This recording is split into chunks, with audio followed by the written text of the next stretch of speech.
Actually এটা সন্দীপের পরিকল্পনা ছিল, কিন্তু যেহেতু খুব বৃষ্টি হচ্ছিল তাই আগে হতে পারেনি।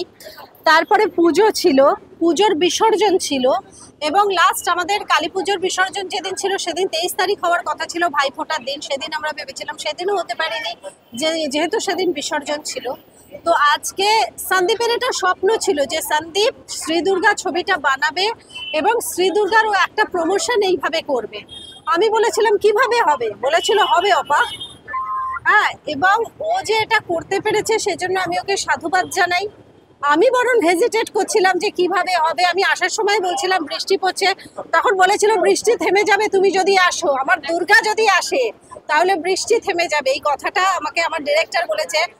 এবং আমার যেটা সন্দীপের ক্ষেত্রে ভালো লাগে, সন্দীপ হিউজ ফেথ রাখে আমার উপরে, সাংঘাতিক ফেথ রাখে, এই ছবিটার ক্ষেত্রেও রেখেছে। এবং বলেই ছিল এই ছবিটা যদি অপরাজিতা তুমি না করো তাহলে আমরা ছবিটা বানাবো না, তাহলে আমরা অন্য ছবি করব, কিন্তু এই ছবি যদি করি তাহলে তোমাকেই করতে হবে।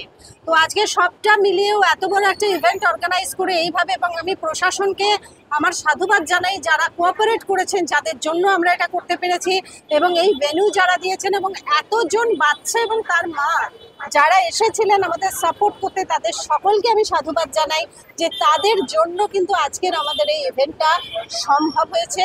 এবং আমি সকলকে রিকোয়েস্ট করবো 31 অক্টোবর আমাদের এই ছবি রিলিজ। প্রত্যেকে প্লিজ এখনো পর্যন্ত আমাদের ট্রেলার, টিজার, গান সবকিছুকে যেরকমভাবে সাপোর্ট করেছেন এবং আজকের দিনটাকেও যেভাবে সাপোর্ট করেছেন, এইভাবে আমাদের ছবিটাকে সাপোর্ট করুন এবং ছবিটাকে সাকসেসফুল করুন। কারণ এই ছবি আমার একার নয়, এই ছবি আমাদের সবার।